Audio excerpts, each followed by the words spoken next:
Hello दोस्तों, आप सभी लोग कैसे हैं? उम्मीद करते हैं आप सभी लोग स्वस्थ होंगे। तो चलिए आज हम बताएंगे प्रकाश का परावर्तन।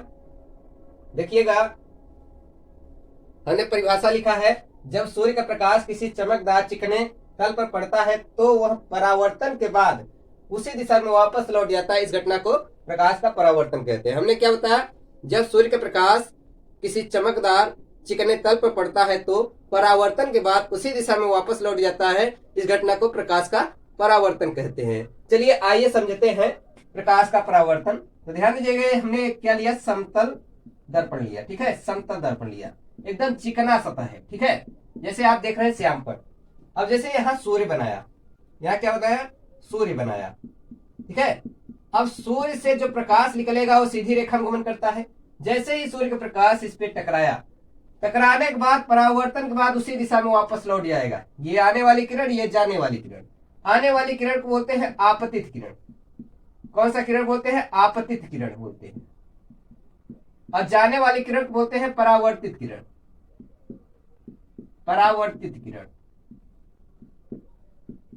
आने वाली किरण को आपतित किरण और जाने वाली किरण को परावर्तित किरण। ये जहां ये दोनों बिंदु पड़ रहे हैं ना, इसे बोलते हैं आपतन बिंदु बोलते हैं।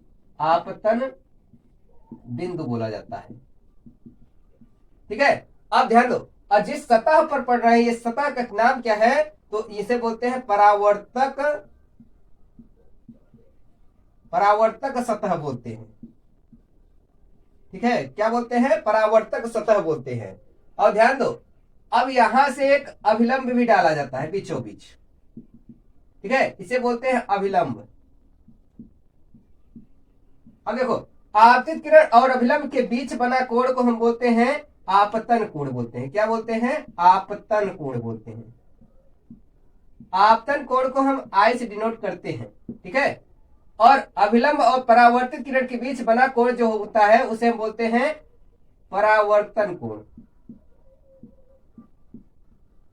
परावर्तन कोण, जिसे हम आर से डिनोट करते हैं। ठीक है, आपको समझ में आ रहा होगा कि जब सूर्य का प्रकाश किसी समतल या चिकने तल पर टकराने के बाद उसी दिशा में वापस लौट जाती है, इस घटना को प्रकाश का परावर्तन कहते हैं। लेकिन ध्यान दीजिएगा, इस जिस पे टकरा रही है ये प्रकाश की किरण, उसे बोलते हैं परावर्तक सतह बोलते हैं। और जिस बिंदु पर टकरा रही है उसे बोलते हैं आपतन बिंदु बोलते हैं। और ध्यान दीजिए, आपतित किरण, अभिलंब और परावर्तित किरण किस बिंदु पर मिलते हैं? आपतन बिंदु पर मिलते हैं, क्योंकि ये तीनों किरण, आपतित किरण और अभिलंब परावर्तित किरण, तीनों आपतन बिंदु पर मिलते हैं।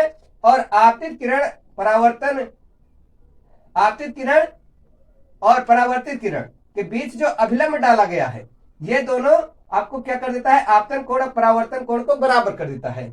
तो आपतन कोण परावर्तन कोण के बराबर होता है।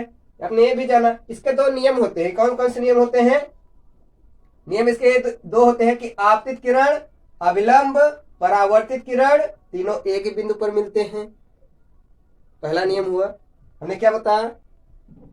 आपतित किरण, अभिलंब, परावर्तित किरण तीनों एक बिंदु पर मिलते हैं। ठीक है, जिसे हम बोलते हैं आपतन बिंदु बोलते हैं। ठीक है, अब दूसरा का ये नियम इसका ये होता है, आपतन कोण परावर्तन कोण के बराबर होता है। हमने क्या बताया?